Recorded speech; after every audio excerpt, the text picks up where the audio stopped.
The following episode, I sit down with Heidi Noble. Heidi Noble is an incredible human being. She's a good friend. She is a dynamic entrepreneur and a former winemaker who took her love and passion for the culinary arts and turned that into a very, very successful bootstrapped winery business. In this episode, we explore her journey through kind of the adrenaline-fueled kitchens to the vineyards, her resilience through her personal and professional challenges, and some of the insights that she gained along the way. It really is a story of deep, deep passion, creativity, perseverance, and transformation. But before we get there, I want to shout out a new mission that I feel really called to at the moment. This mission is called Second Harvest. This is not therapy. It's not a self-help retreat. It's not some guru preaching at you. It is a small group of accomplished people gathering in a beautiful place all over the world to ask better questions about what comes next. These are people who have accomplished the things that were supposed to make them happy, but still feel like something is missing. And I feel that very deeply because I've been there in my life. I'm actually going to be at their April retreat in beautiful Girona, Spain. So this isn't just some random sponsor mentioned. I'll be in the room myself. And what I love is that it's peer-to-peer conversation, not instruction, not systems, just space to think and connect. And I've learned that's really what the world needs most right now. Time to slow down, think, and connect more deeply. So if you've built a big life, but feel like your next chapter needs to look just a little bit different, check out secondharvest.co, and the link will be down in the show notes. And of course, our partners from day one, Dream Fuel. They have quickly become the leading mental performance coaching platform across tech. They have been at this for a while, coaching a ton of incredible CEOs, founders, and sales teams. But it really does feel like the rest of the world is finally waking up to the fact that mental performance is your true edge as an organization.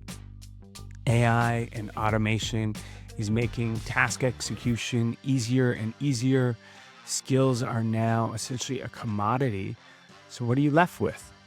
And what you need to perform is a strong mind, body, and soul.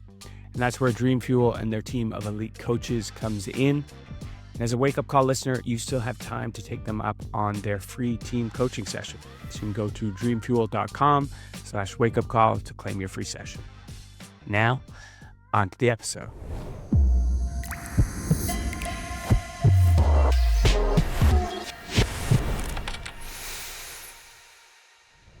Miss Heidi Noble, how are you Oh, doing? I'm so glad to see you. I've missed you on your journey so much. It is very, very good to see you, and equally miss you a lot. I've got to say, I've met a tremendous amount of people through this walkabout I've been on, and your presence and your energy have been one of the more special people that I've met on this journey. It's been a pleasure to get to know you. Yeah, you as well.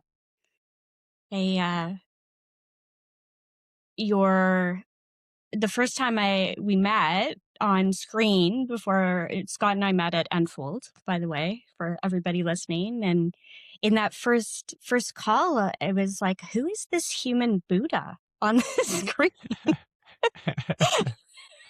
It's like, I I'll want to spend take more it. time with this human Buddha. I know I don't think you were in the best place that day on that conversation. You were really, really struggling, but at the same time, I, I looked so forward to, I was excited about that project anyway, but Mhm, I was excited to talk more about what you were going through because mhm, I knew yourself and I were both one of Steve's coaching clients.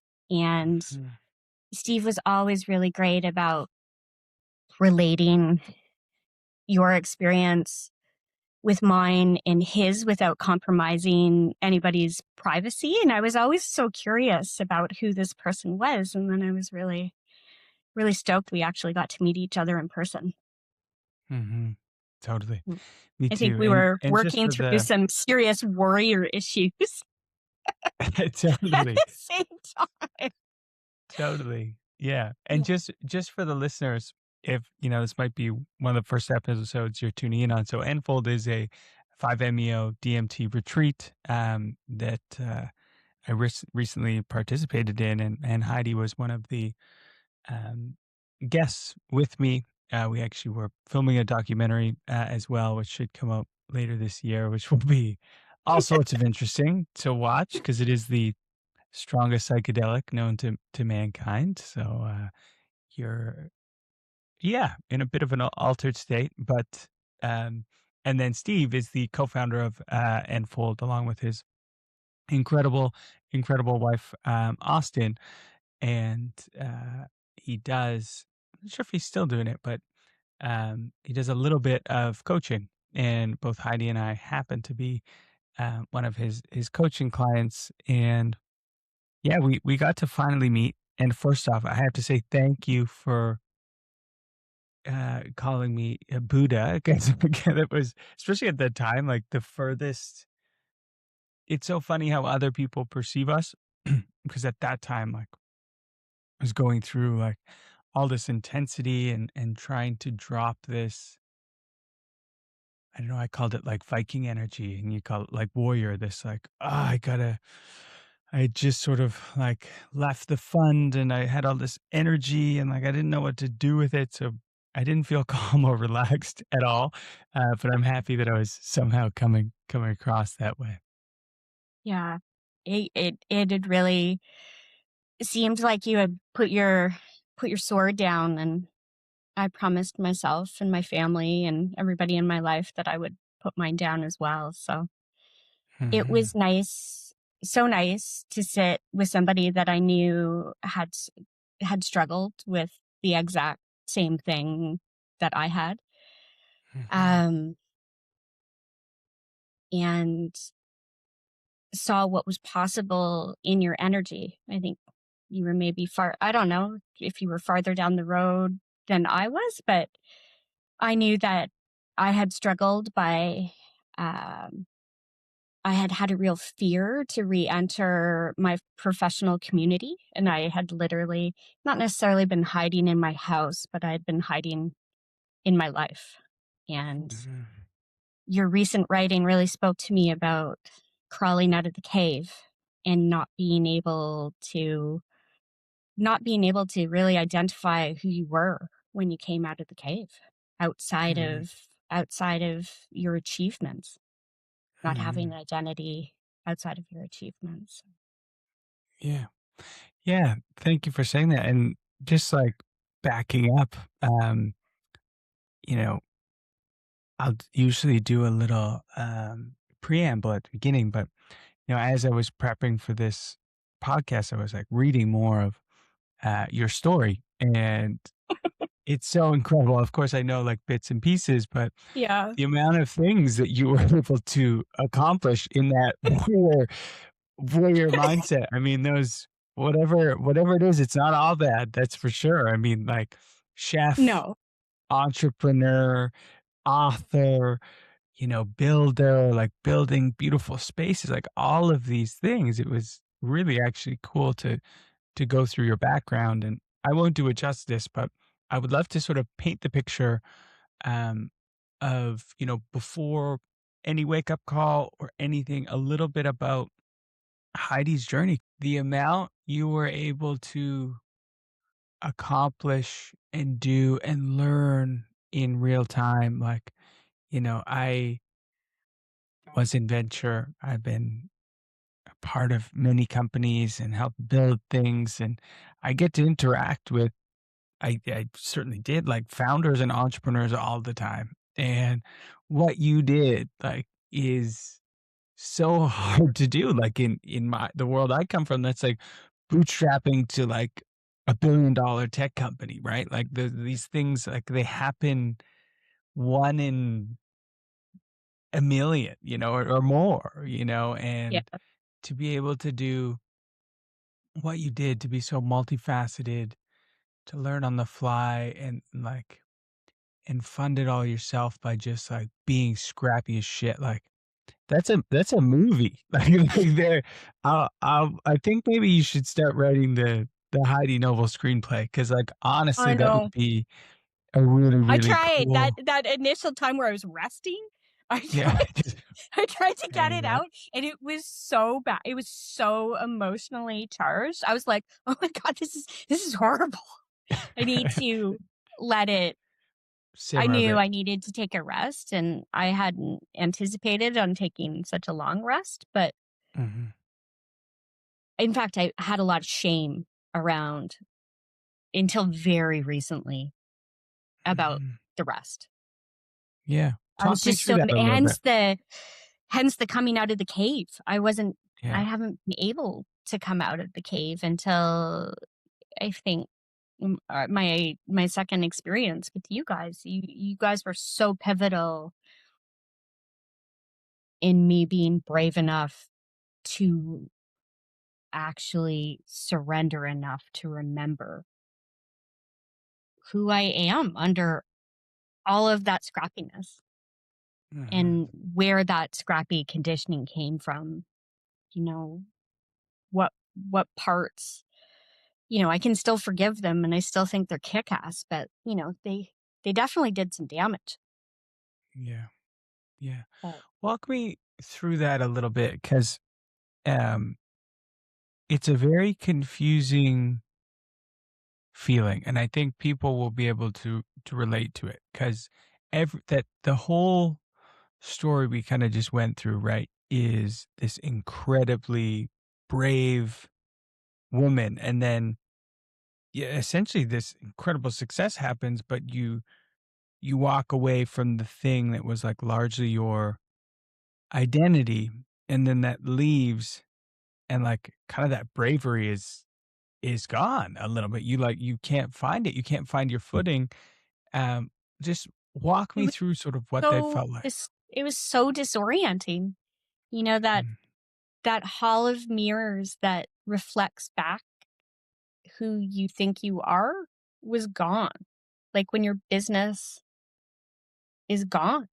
I had no idea how to present myself to the world, which now that I've spent a long time working through that, I think it's so sad because it's not that I don't think I was ever not able to experience joy or pleasure. Like I don't think I was unfeeling. I think all of that joy and pleasure and creativity were extremely palpable in my life.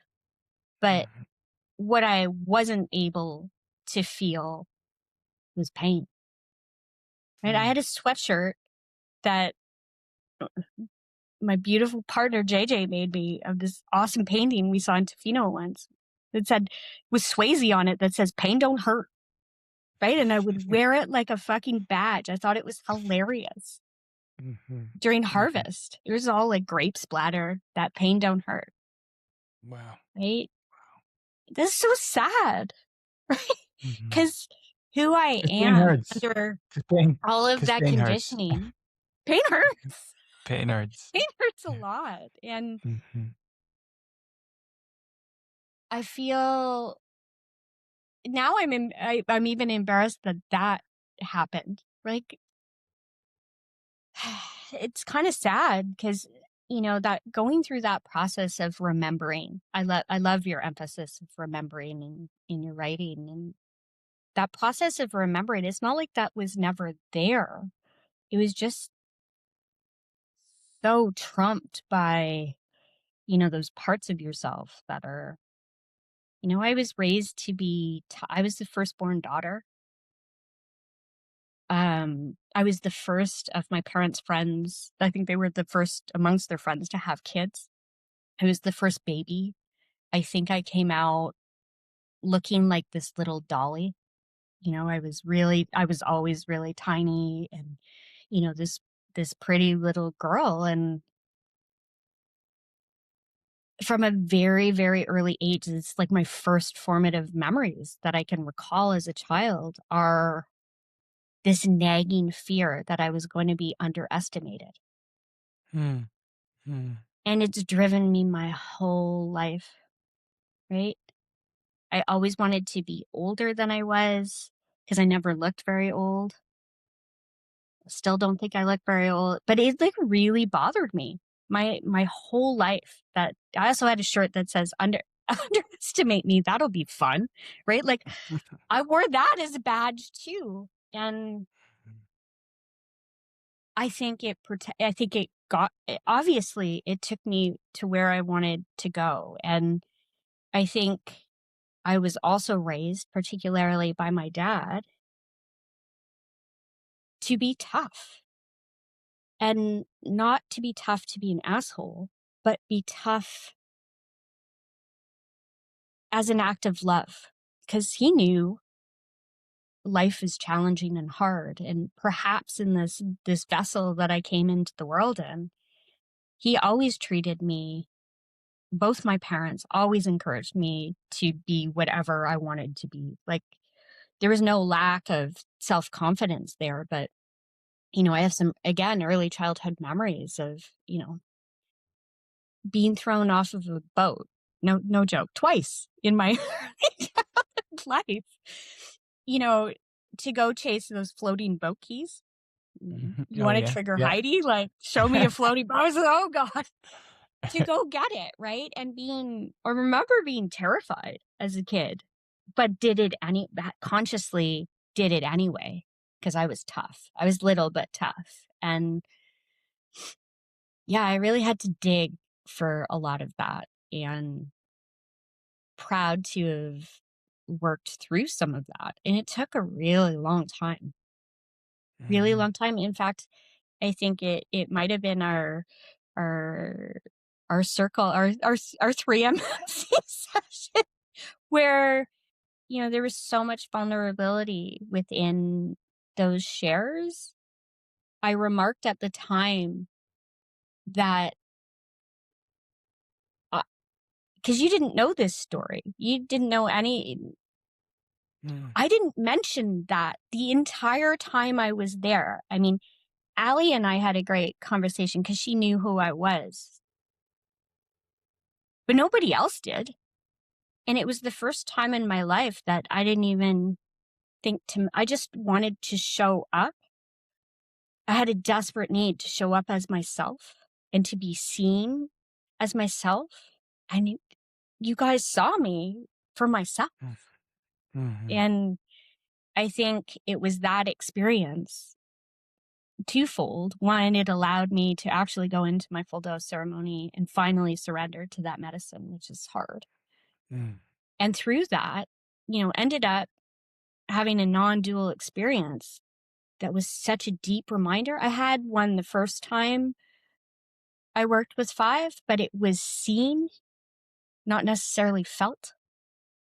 And this time it was a totally felt experience. And that's the biggest takeaway, not just from my experience with Unfold, but sort of being able to come out of that cave and having my self-confidence back intact.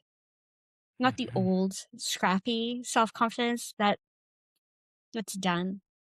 It's not, do I think I could be scrappy again? For sure. But now I have the skills to recognize the patterns when that starts to, you know, the maybe not helpful parts of that impulse come racing back. Yeah. Yeah. Well, I commend you on all the work you've done.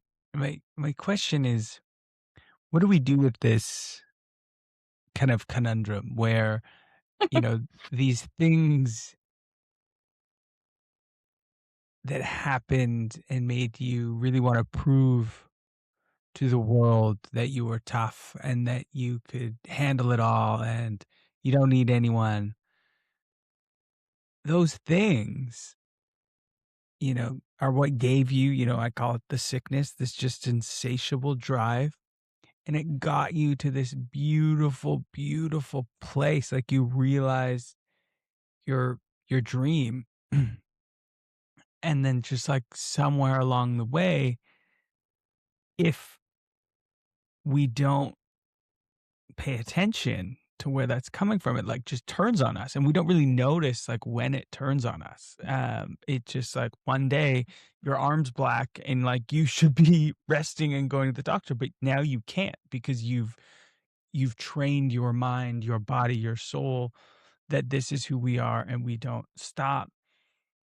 And so I guess like I would love your thoughts on just like you as a mom now, like how do you what advice do you give? It's like right? you kind of should have some of this. I want some of that sickness, Not but not I too love that. much, you know? Thank you for Yeah. asking me that because it's something that I struggle with daily as a Mm, mom, right? Because mhm, I want my son to be able to work hard, to have drive, to not give up, to be resilient. But I think the biggest takeaway is my version. I've relearned what resilience means. Resilience doesn't mean that you can just power through something and keep going. I think I think the difference is you stop to feel. Resilience means you're able to feel something fully, to take the teaching of that feeling, whether it's good, bad, or ugly, and to take the lesson from that and then be able to move on. mhm, So I want my son to be resilient, but beautifully, he's so much more emotionally intelligent at 15 and a half than I was my whole adult life. mhm. Yeah. He has the benefit of having a beautiful mother who's, doing so much work on herself. That's such an incredible example that And to have you're a showing. teenager to be able, I think that's a real gift also, is to have a parent. We're now two parents or three parents because my partner JJ has also been doing a lot of deep personal work and relational work between the two of us in our semi retirement. Is what an amazing gift for a child to have parents and a community around him that have settled nervous systems. Totally. Yeah. Because That is when I grew up, the as much gift. love and support as there was for me as a child, did I grow up with parents with settled nervous systems? Absolutely not. Mhm, mhm. That might be the single greatest gift we can give your children or even just the people around you for sure. Yeah, Um, okay, I've got a couple more questions, and sure. this one I want to fly you back to, there was a number of wake up calls, and usually, there isn't one just single wake up call. I know I've had many, many myself, and I think you had That we chose to maybe ignore, 4, yeah, maybe like ignore 4 in that we talked succession. about, but there's probably like 4 more that are hidden. But let's take you back to, this time where you've kinda got the team on your back, the health concerns are coming, your arm is black. You've got to, I believe it was get this, like, harvest together, and you're just, like, pushing through, and you're pushing through things that could be extremely serious for your health, pushing your nervous system into, like, beyond fight or flight at this point. You've been in fight or flight for, like, 20 years, and you have a chance to sit down with that Heidi. What would you say to her? I would tell her that it's okay to feel.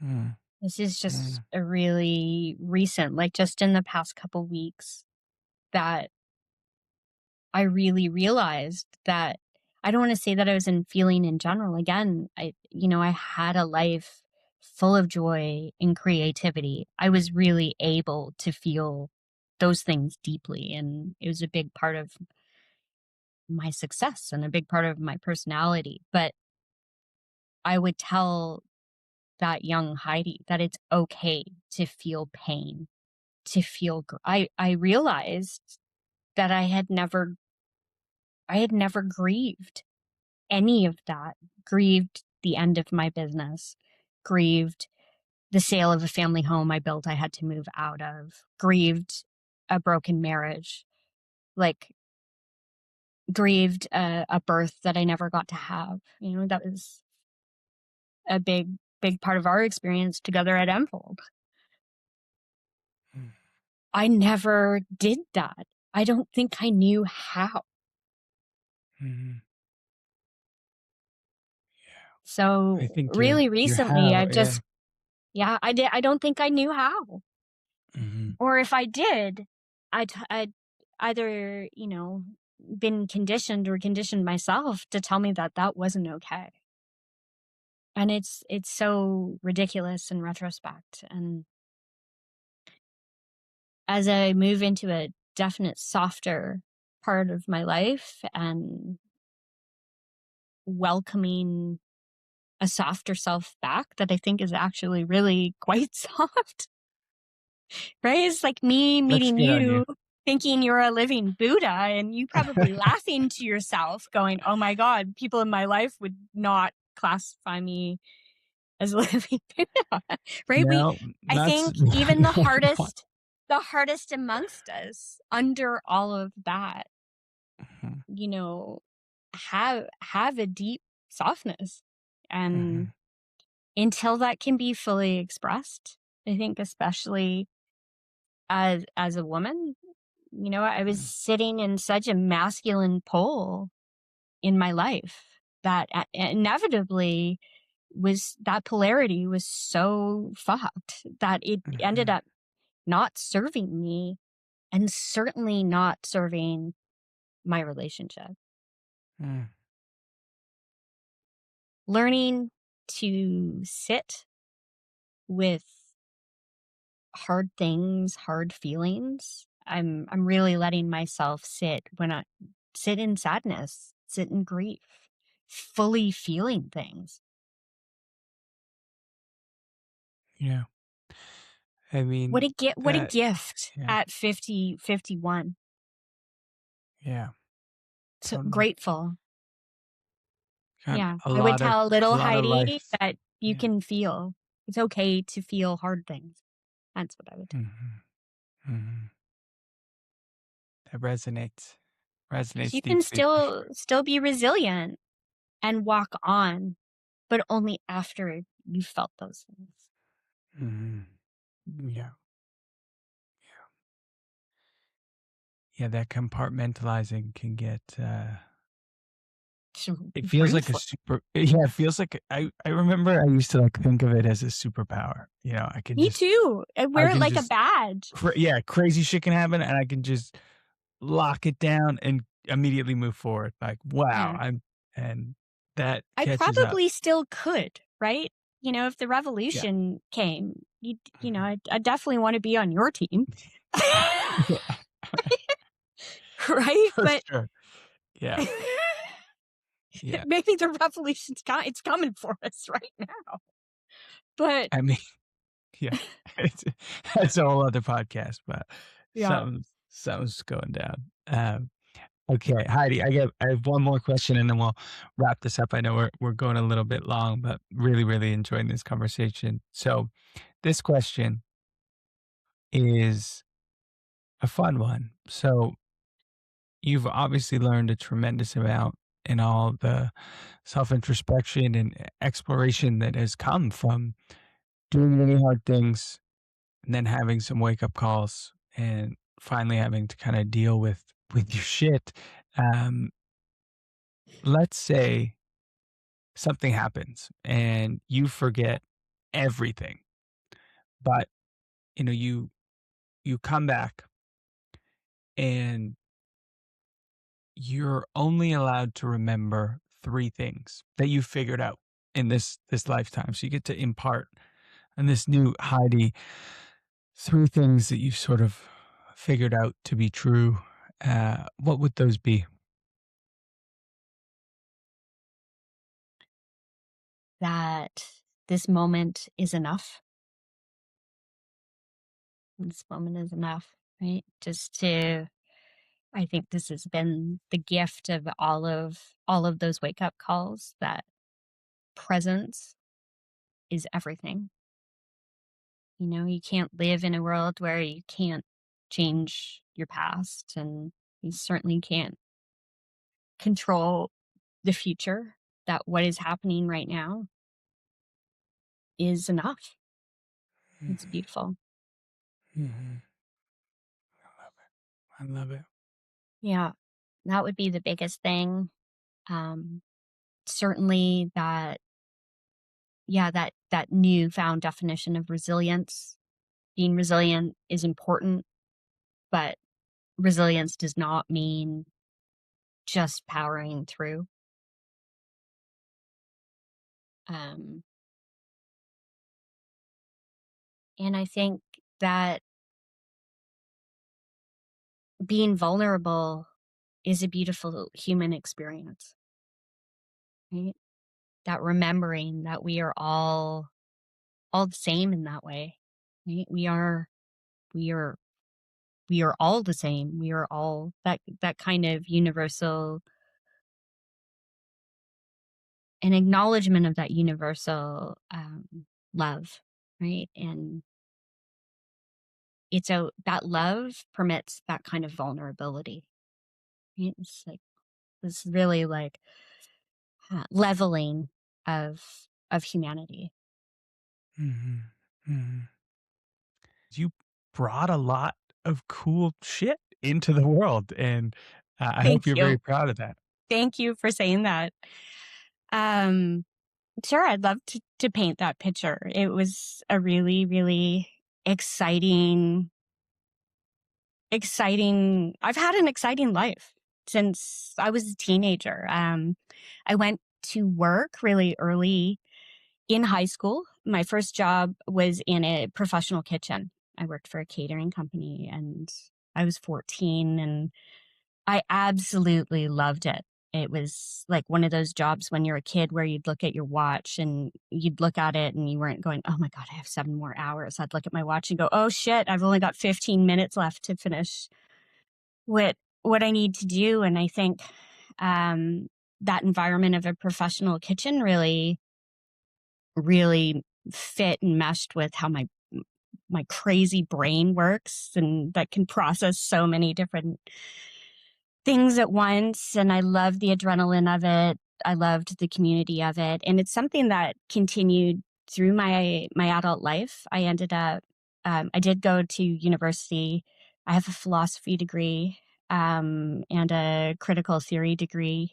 Um, and then when I was done that, I seriously considered staying in academia. I was part of the Center for Theory and Criticism at Western.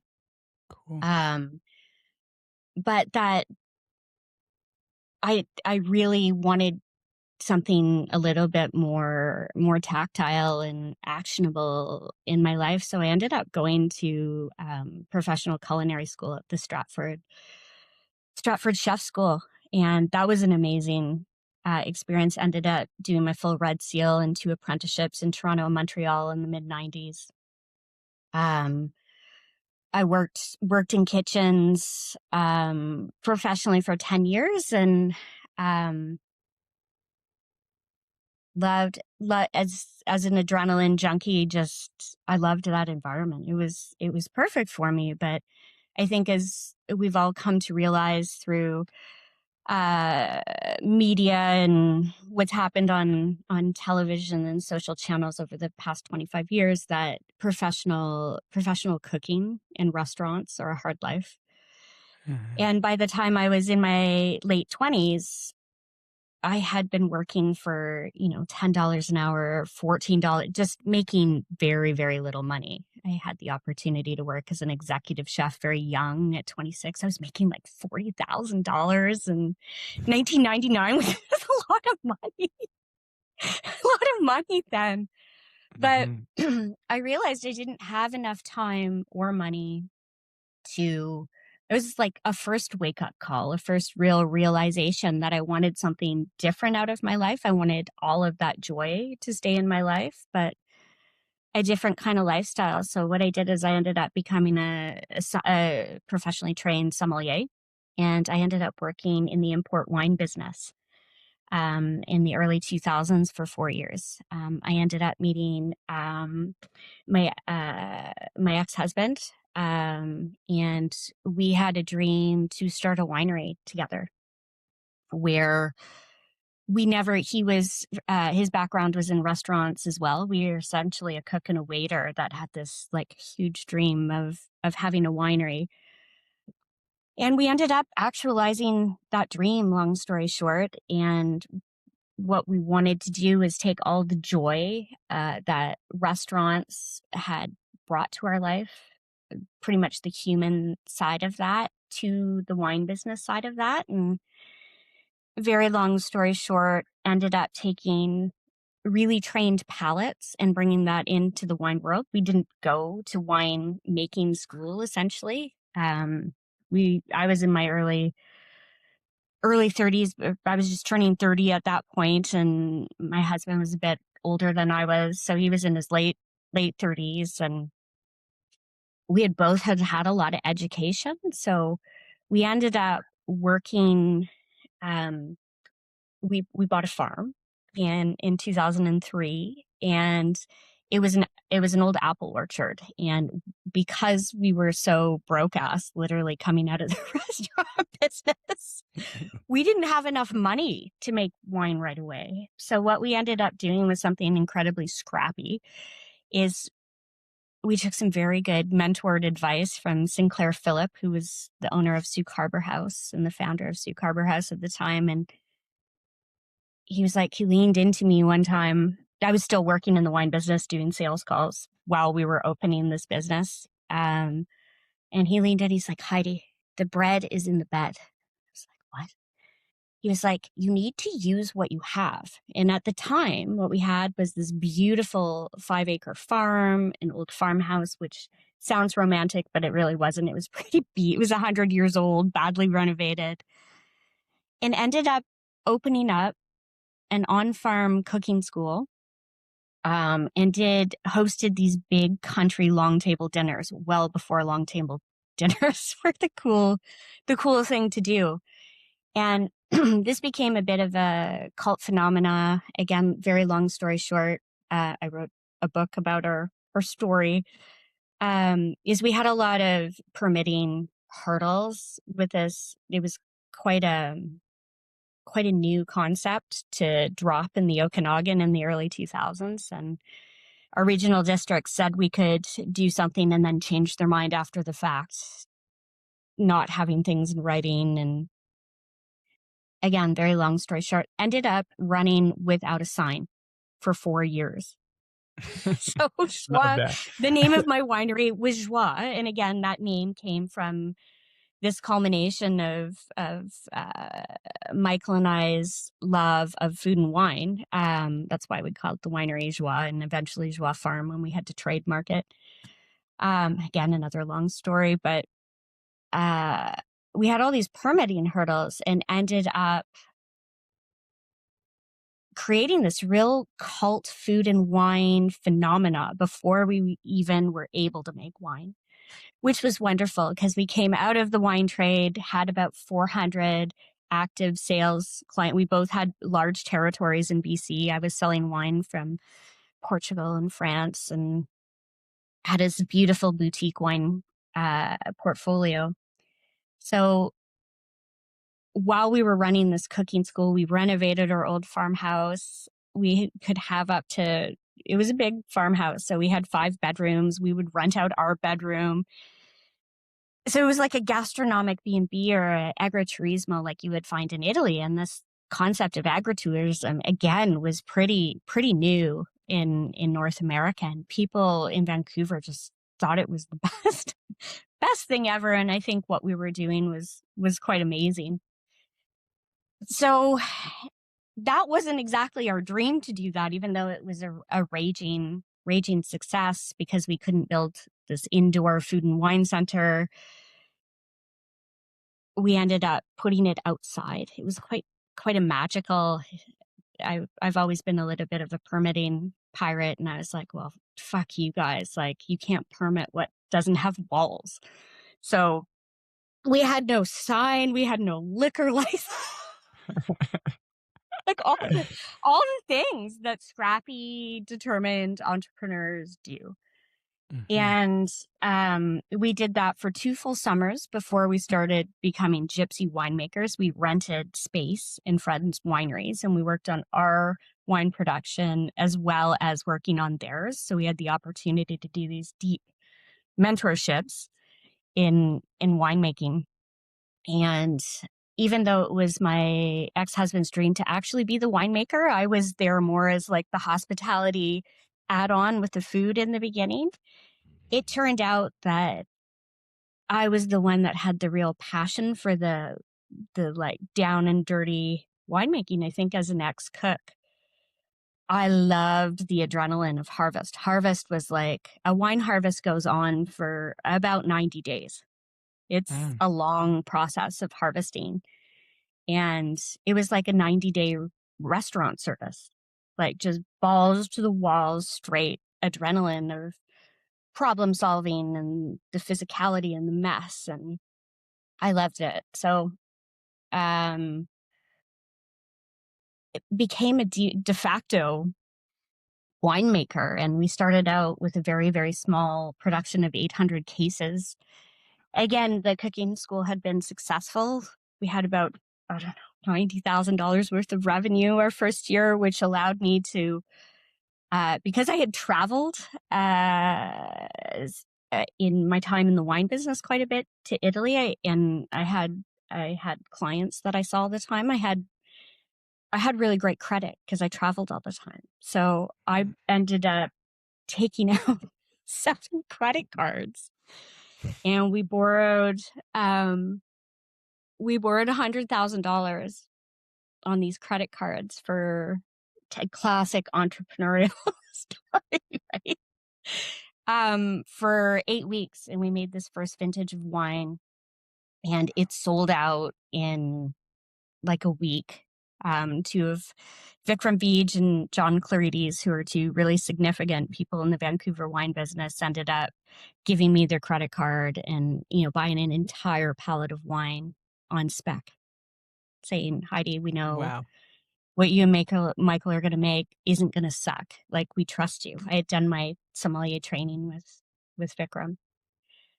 And that's how the winery began. The next year, we ended up making 1,200 cases. The next year after that, we ended up making 5,000 cases. So this tiny little nugget of just sheer, this shitstorm of like pure determination and balls, really, and Mhm. ignorance turned out to be a really, really big, big phenomena. Um, our winery grew to 10,000 cases pretty quickly.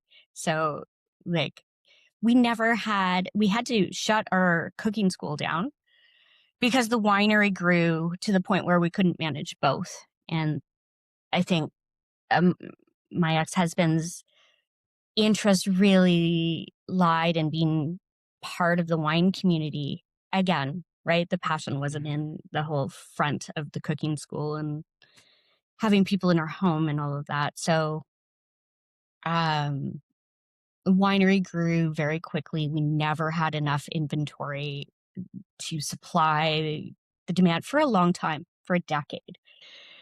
And we had no partners, we had no investors, there was no outside this is like 25 years ago entrepreneurship in Canada when like venture capital was not a thing, Mhm. especially for a scrappy little business like that, right? You had traditional lenders only, um, and traditional lenders, big five, weren't interested in perishable inventory.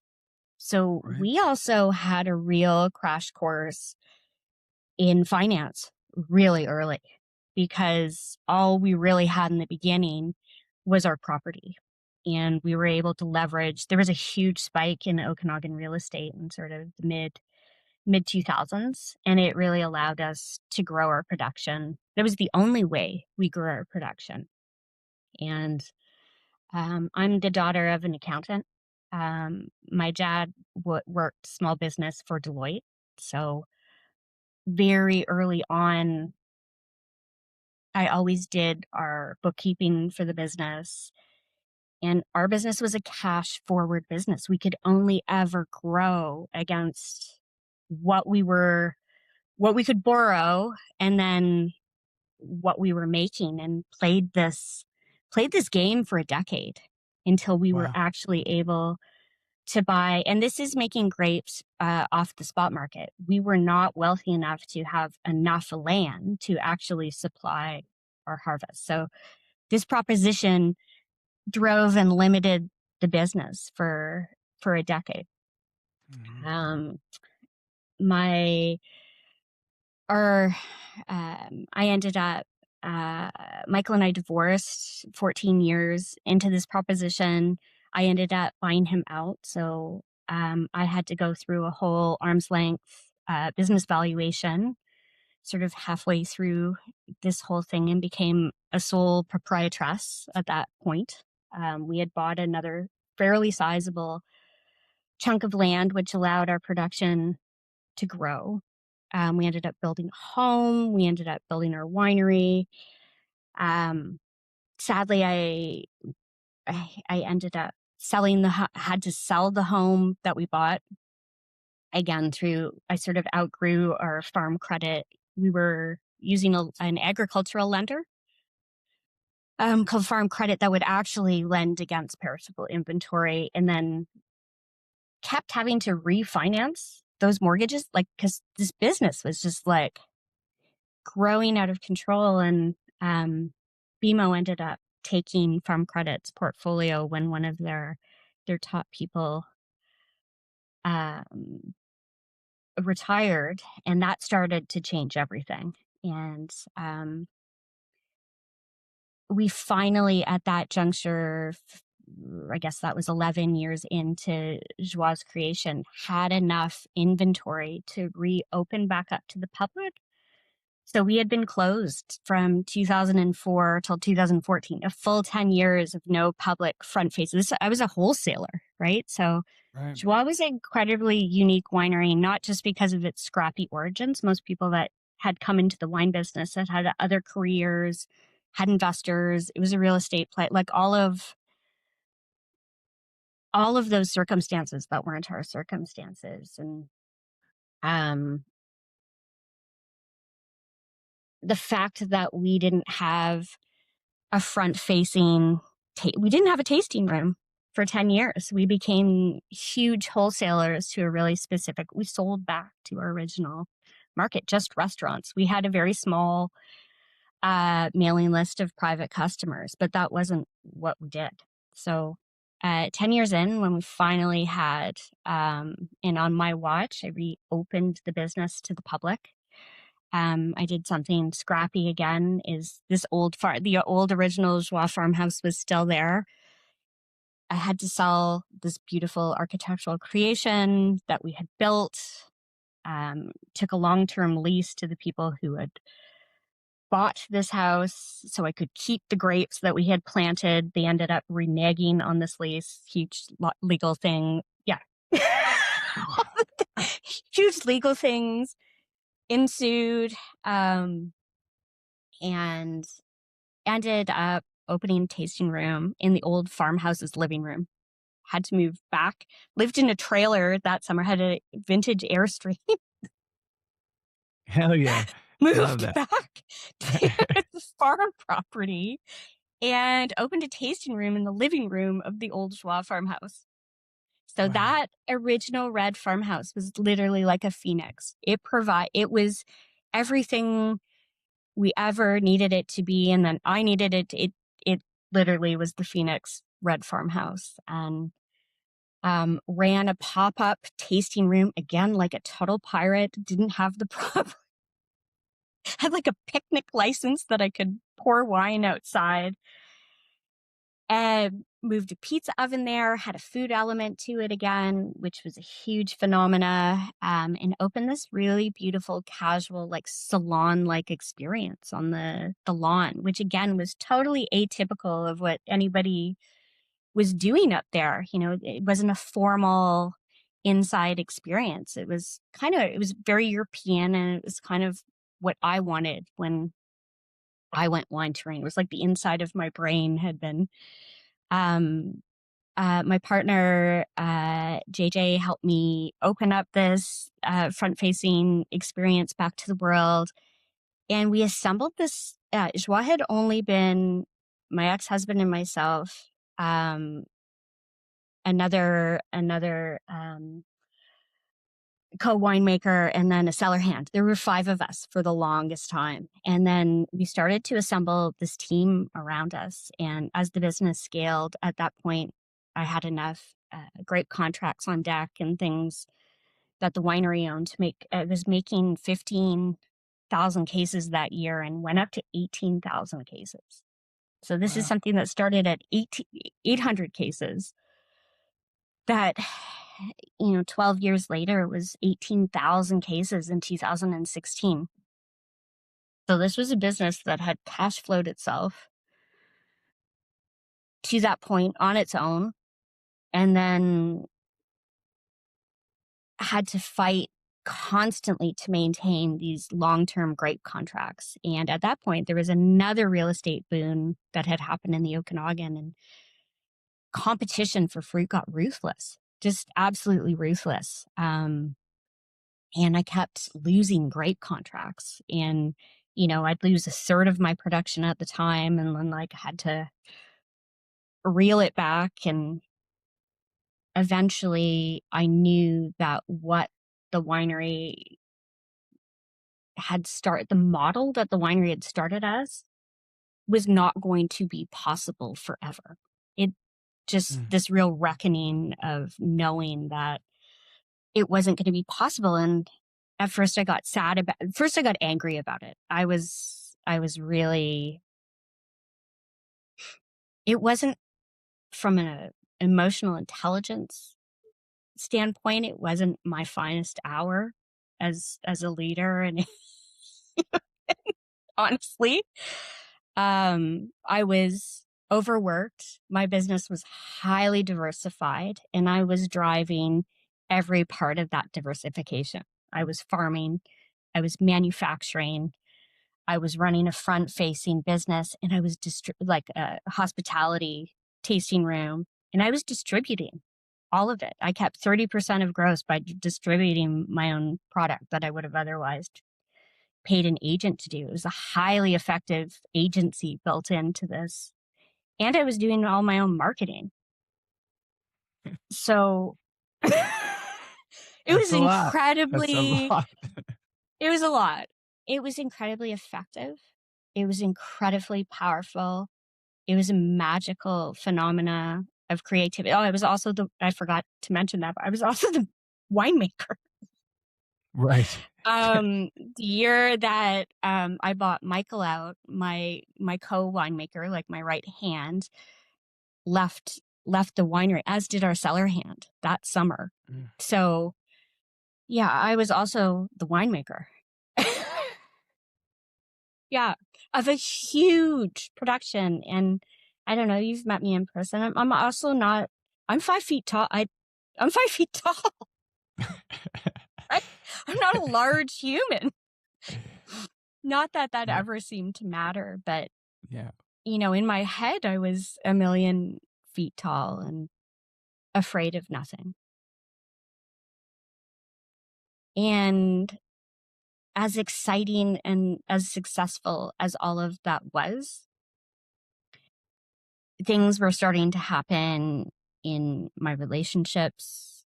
I wasn't happy with how the intensity of my business was causing me to lead my team, even though I think I was a powerful team leader, and I had always treated my staff like family.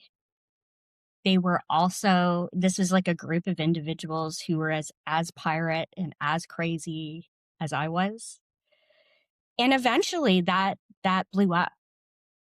So 3 years into this new front-facing mega team, the revenues of the business, like on my watch, had totally changed the way that we distributed the wine. The business became incredibly more profitable than it was. And the whole thing, I had a team mutiny. Oh, Like an no. actual mutiny in amongst losing all these great contracts. And again, long dramatic story short, really had to learn on the fly how to.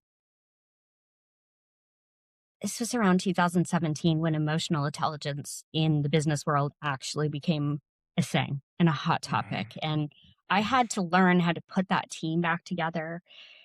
I had scaled my business to the point where I couldn't do all those things anymore, and actually had to learn how to run a team properly and not like a kitchen. In amongst all this, crazy stuff going on. So in 2019, I had a real physical wake up call. That harvest was super early, came in like late August, and it was fast and dirty. And a couple days into that harvest, my arm turned black.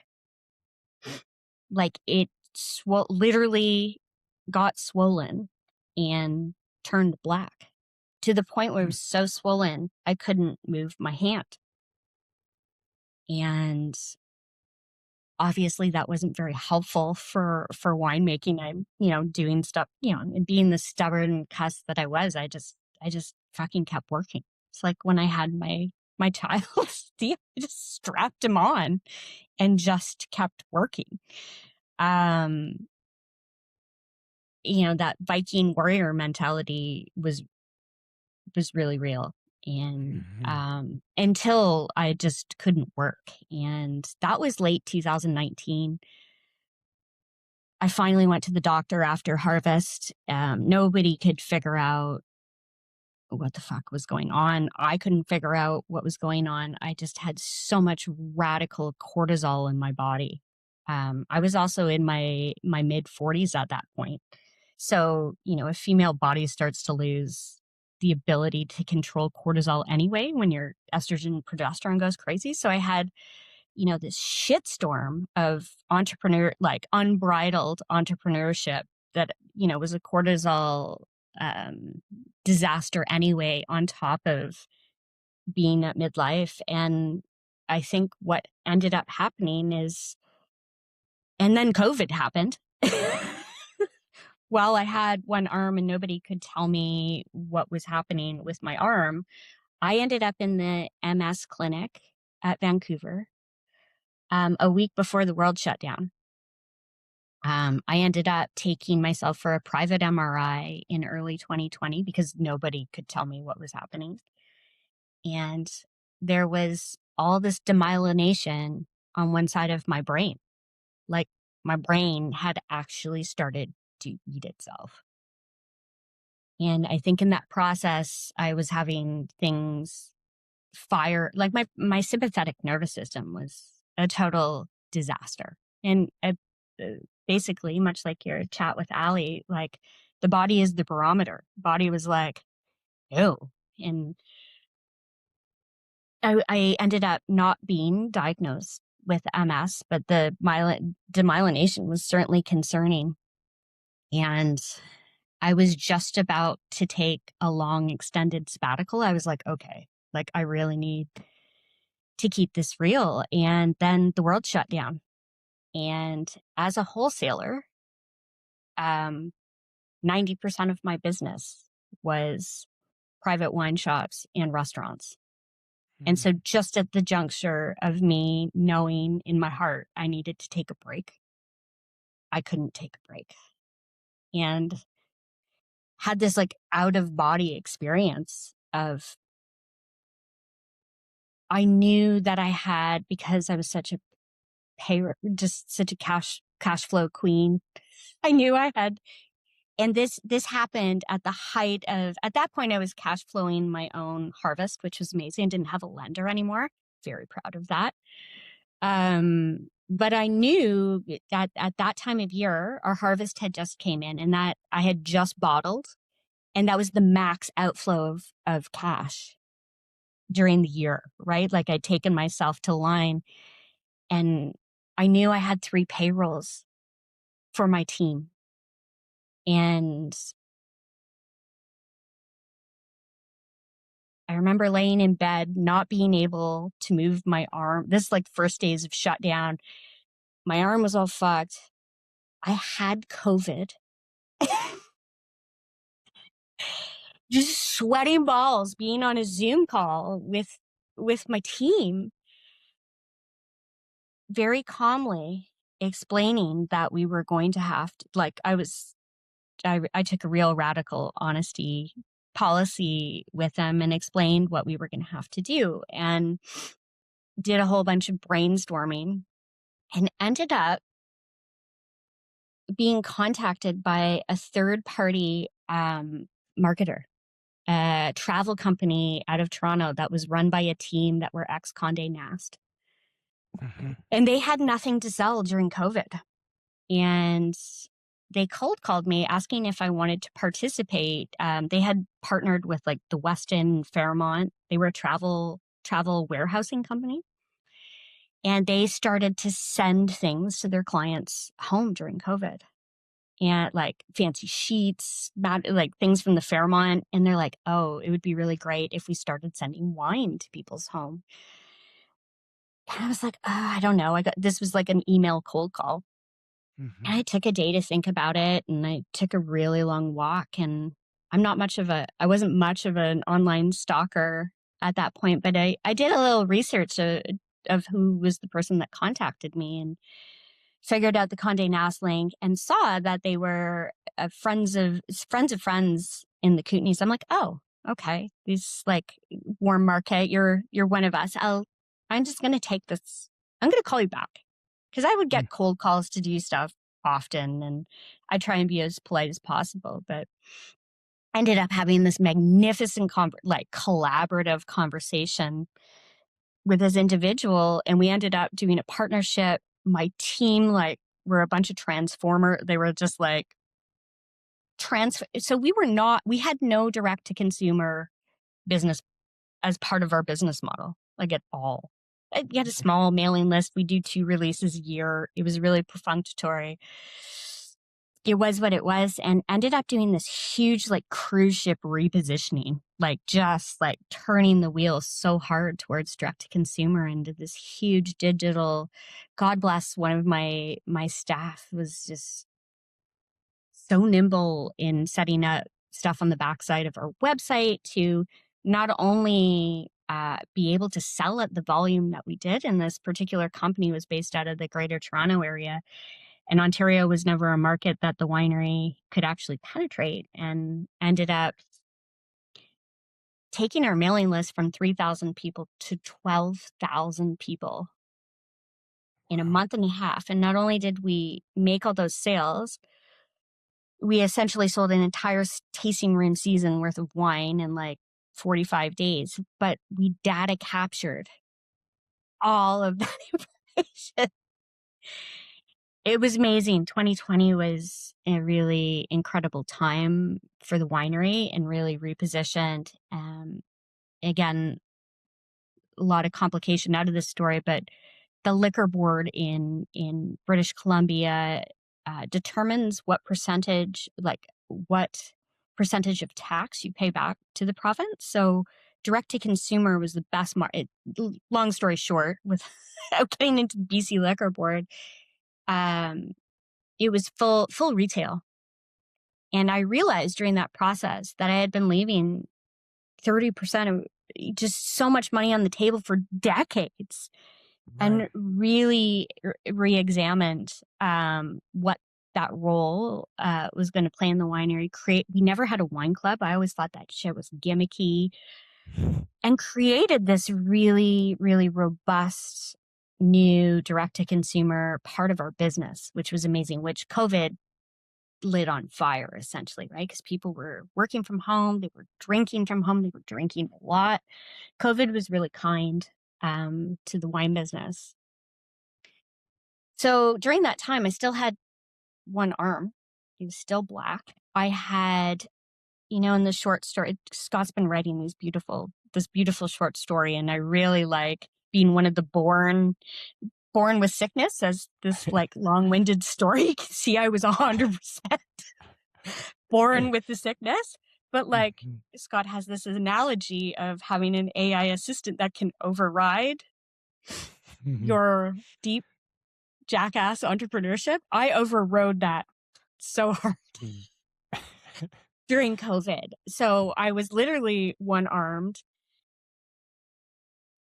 360 my business, and got to June of 2020, or got to the end of 2020 and was like, okay, that summer, I knew that it was not only my physical wake up call had told me that it was time to sell my business, but everything that had happened in advance of that, with actually acknowledging that my business model wasn't going to be sustainable in the future, that I needed help.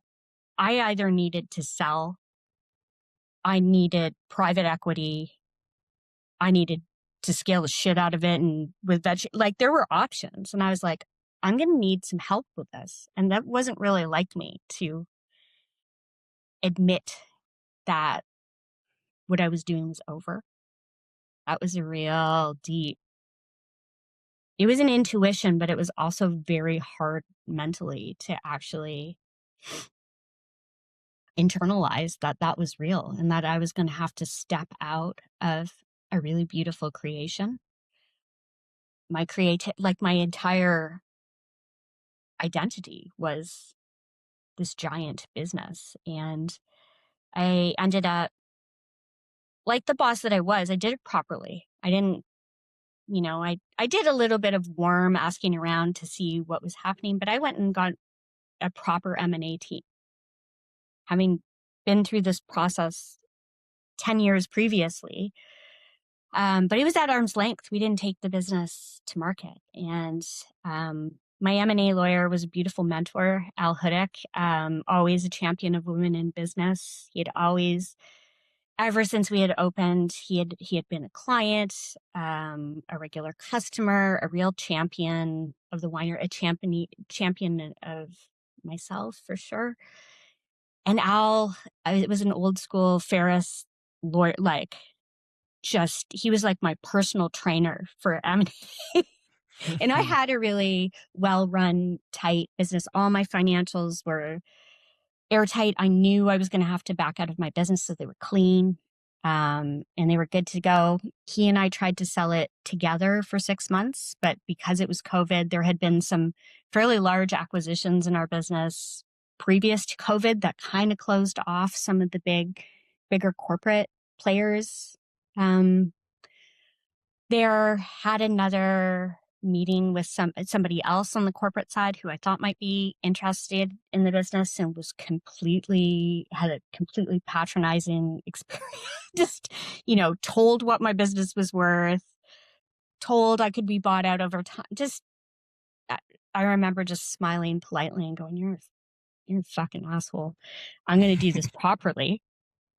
And ended up Al connected me with an incredible kick-ass lady investment banker named Kelly Manchester. Kelly.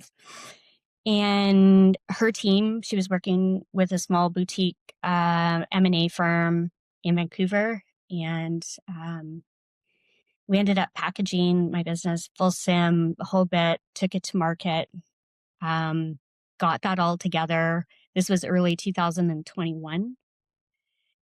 Still had a black arm. Still had one arm. Sort of post-COVID, or like that was like the world was still that was like the Omicron like era. Just like the world was down, but business, like this was like, this is your world. You know what happened in 2021? Like multiples were. It's the frothiest Money was cheap. it's ever been. It probably will never be like that again. No, ever again. That was wild. And I literally, Scott, took every last ounce of entrepreneurial fire in my soul and fucking rode that rocket. Like, sorry, I have a You're good. That's a, You're I'm good. trying to lean more into my feminine these days, but that's the one vestige that remains. Especially when I end up talking about business and money. It's You're still, fired up. I love it. You yeah. let So that I rode that. fly. I rode that COVID rocket ship right out of the park. We ended up having 5 people with expressions of interest. 3 came to the table and ended up with 3 super compelling offers. And one of them was the corporate entity that came back, millions of dollars above what, they had talked down to me previously, above what they were publicly trading at, which was, Wow. yeah, it was a time. It was a time. And I had to think really hard about two of those offers were incredibly compelling. One was within the business, a friend, a close colleague, another woman, actually, another woman-owned business, and it would have been super compelling. I had to do this. My dad was, because he had worked in business he was a business valuator. To have him see me go through this process at the multiples that were being offered, he was just standing back going, what is happening? Like, it was like a spectacle. He was like, this is amazing. And Al ended up my lawyer ended up calling it the magnificent. He had worked in M&A for 40 years. He's just retiring this year. Yeah. He called it the magnificent result. This is a man who had worked in forestry and indigenous in resource, like, $1 billion deals. And this was one of his very favorite. Wow. Yeah. So ended up going out in the best. We ended up, Kelly found a private family trust to buy the winery, which allowed us to actually buy a huge amount of land in perpetuity for the winery to make wine for a very long time, which I never would have been able to do on my own. Like, it was a legacy on the legacy. Mm-hmm. And that's what I ended up choosing. It didn't come down at that point to the money for me. It was a legacy for my legacy, Mm-hmm. Wow. which was amazing. I also had a major liquidity event, Mm-hmm. which Life-changing, was the least. life-changing, and something Yeah. I actually had 0 reference point for, right? Right. If you rewind that long story I just told you, I was a fucking cook, like, Mm-hmm. to end up in a place where I did was disorienting. I bet. It was really exciting when it happened. And then I had so much pride. I also got the unicorn deal. Like, I got cash on the barrel, more money than I could ever imagine the winery and the business was worth, a short transition time, no non-compete, like Everything. the dream. And I had so much, because it was a formal M&A transaction, there was a whole transitional plan on the other side, which I took incredibly seriously, not just out of pride and respect for the family that bought the winery, because they showed me so much respect during that. They were also accountants. They're like, how did you do, like, this is the most cash flow. Like, how did you do that? So I took that transition really seriously, but what ended up happening is, even though I had sold the business turnkey, my entire staff stayed. I could just walk away. I made sure before I sold that I could walk away and this thing would continue the way that I intended it to. But what ended up happening is not that. And I had a really hard M&A experience of, when somebody buys your business, they're going to want to drive the boat, even though this was a beautifully packaged situation. I ended up, again, long story short, they had a friend come in because they were not of the wine business. Their family they came out of the insurance business. And to mitigate risk, as they were wont to do, they inserted a friend into the business to come be a managing partner. And without speaking ill of the situation, I'm going to try and show some grace here. It wasn't what we had planned, and it wasn't what we expected. And I ended up being asked to step out of my transition. I essentially got fired. I mean, I got paid out of my transition, but I got asked to leave. And that was incredibly disorienting, incredibly humbling. I bet. It feels like someone like kicking you out of your own family almost, Yeah. you know? Not even It almost, was. like pretty much that, you know? So that happened, and I had held it physically together until that point. Like I overrode. How's your arm at this point, by the way? Does money like that fix arms? It did. It did. It did. Yeah. It did. There's a certain amount of zeros that just fix arms. I didn't get a new arm. I don't have a prosthetic arm. But what ended up happening is after I got fired, I removed myself from the Okanagan. I had deep family talks. My partner JJ still had 2 kids in high school, so he was living in Victoria, going back and forth. God bless him, as he did for 10 years, to help with everything. I removed myself from the Okanagan. I went to deep family talks with Theo's dad, and he had been going back and forth. He had bought him, after we divorced, he kept himself there half-time to be with Theo, which was amazing. And we had a family meeting and decided we all had always wanted to bring Theo back. My son's name is Theo. To bring Theo back to Vancouver for high school. He was in junior high at the time, in middle school. And we ended up making that transition right away. So Michael already had a home and office here. I moved myself back right away. By that time, it was mid-2020. We ended up taking all 3, JJ's 2 kids and Theo, to Europe. They're like, take a trip. You know, we kind of want you to fuck off. So I moved. I think they were pretty surprised because the new owners really wanted me to stay on a board, but I moved. I moved myself and took the kids to Europe for the summer, came back. My house in the real estate market in the Okanagan crashed that summer. I just got myself out of there by the skin of my teeth, ended up selling my home and moved back here. And I figured, okay, you know, I've taken my trip, you know, I'll take a couple more weekends off. Everything else. Is that what you had? That was Oh your yeah. No, actual I plan, was just like remember a couple having that. weekends and then I'll Yep. be back doing. Wow.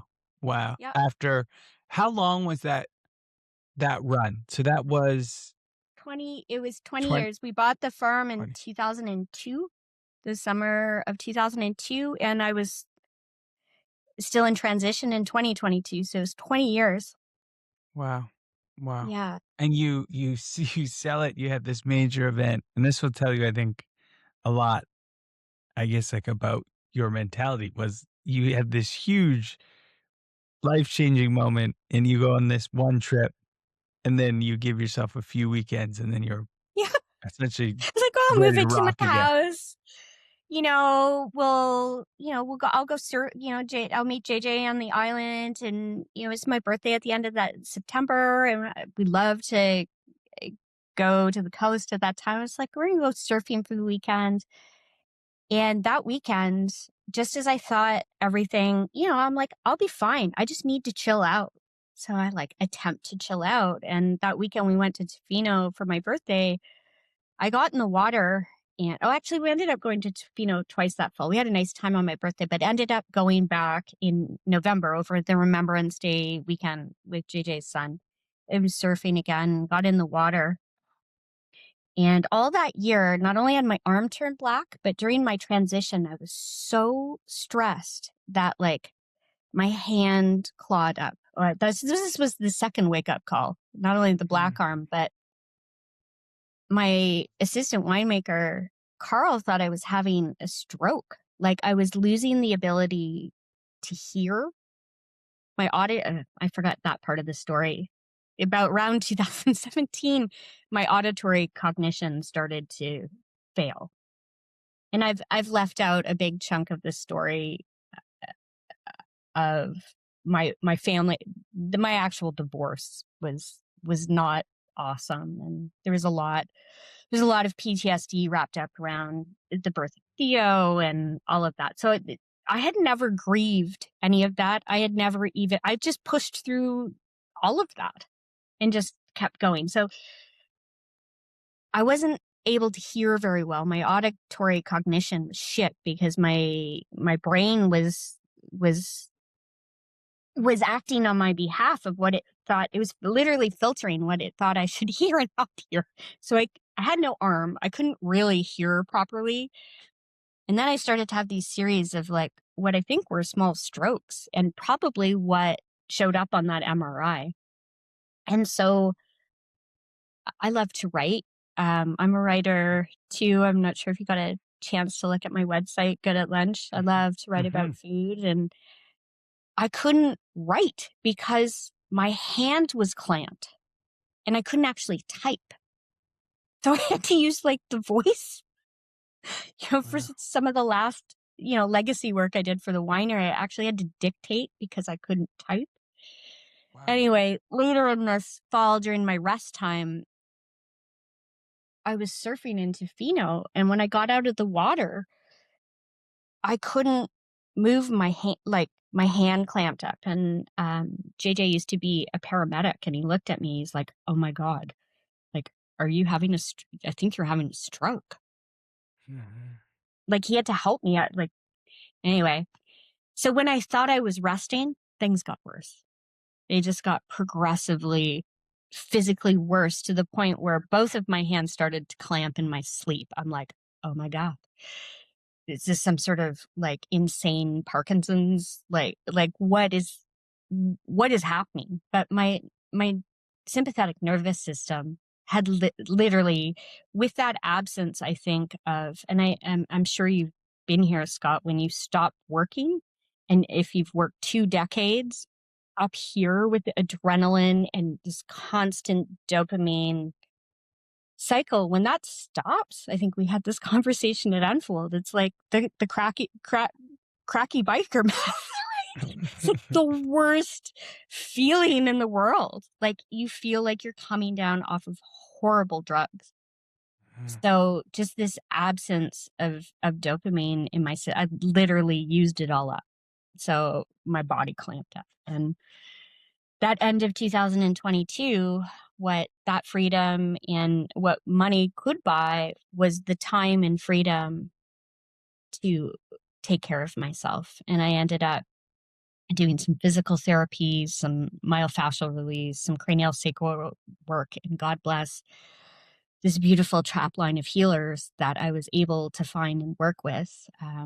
My physiotherapist got me back up. He got my hands unclamped, like settled my nervous system with deep acupuncture and myofascial release and cranial sacral work to settle my nervous system enough to unclamp my body enough to get me back on a Pilates reformer that I could reestablish my proprioception, because I was like falling down. Wow. Yeah, it was not good. It was not a good situation. So 2023 looked a little brighter. I was like exercising daily. That's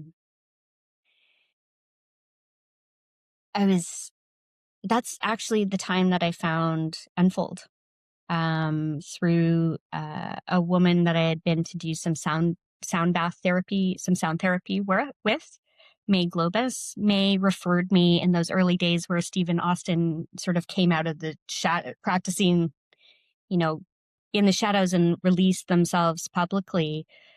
Got invited, that early invite to some of their, I think it was like their ketamine breathwork sessions. And that was the beginning of my new life, right? JJ and I went together. I had a third wake up call right before I went to Unfold. It had been a year since I had stopped working at that point. And I'm like, oh my God, Heidi, you've rested, but now you have to do something. So I started that website that I sent you. I started writing about food. And right before I built that website, I was one of the things that I was doing with my time that I learned how to build. Such an insane weirdo. I'm like, okay, I'm going to learn how to build a website. Also, my friend Karen, who's really good at graphic design and building websites, really encouraged me to write down to build a personal website of all of those achievements. She's like, Heidi, you have to archive that. Like, it was a phenomenon. As cathartic as it might be for you to do that, and it was, you have to do that. So I built that website, and then I built the second one to post my writing on. And right as I was about to launch it, this was like mid 2023, publicly, like put it up into the world after I had built it. I was recreating, my socials around it. And I felt this like horrible, familiar, I call it the crazy eye. My crazy eye started to come back, where I was like, what am I going to post? Maybe you experienced this when you started the wake up call. You probably approached it with the same fury, right? And I got myself all worked up, and I was camping with our family. I was up on a forestry service road outside of Port Alberni, and I had to go back to the ferry and go get one of our kids to bring them up to the campsite. And I was just launching this website, and in my brain the whole way to go pick up Griffin, I had deep crazy eye. Like, I was in a entrepreneurial mania again. And I wasn't able to I knew I sort of recognized it, but I didn't have the skills yet to know what to do with it. And I ended up getting into just a savage car accident that day. I was so elevated that, again, long story short, I ended up turning on a highway and not seeing an oncoming car. And I almost killed Theo and I. Yeah, it was days before JJ and I were due to go to Enfold for this spa day for our minds. Wow. And I remember getting out of the car, and I put out my hand to shake Steve's hand and introduce, and he just gave me this hug. And I told him who I was and what I did. And I think he's so, it's like a heat. He can smell high performing bourbon. For sure. And he's like, there's a certain musk. Yeah. He's like, welcome.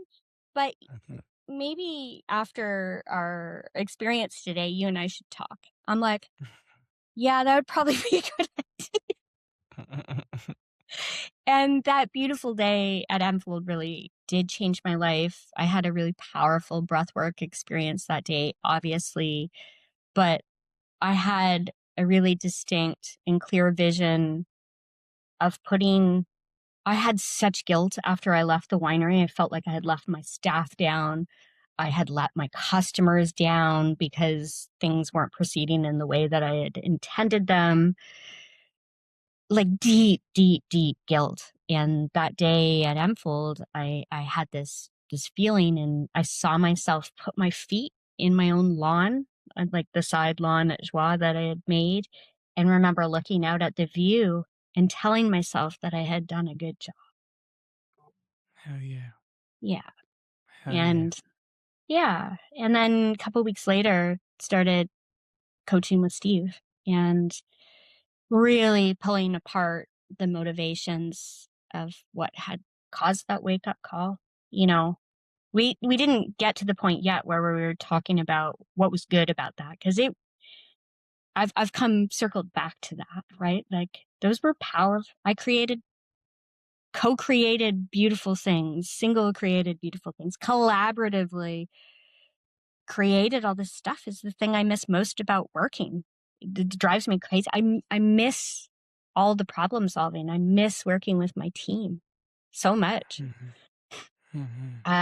But we pulled apart pretty hard we did a lot of parts work and ended up doing work with 5MEO 6 months into that coaching, which I'm really glad that I did, right? Because it was all at the surface to be released. Had an opportunity to do their PTSD protocol, which was super helpful for me emotionally, and to be able to deal with some things in my personal life. And yeah. Then got really excited to go back. There had been some talk of having an entrepreneurs retreat. I think you were supposed to be part of that. And it wasn't able to I don't think everybody was able to come. And I remember being really sad about that, because as much as I wanted to have a second 5 experience, I had unfinished business with 5. I think I was more excited about being in a room of entrepreneurs. The cracky appeal of going, oh my God, I miss that so much. And it was probably fortuitous that didn't happen.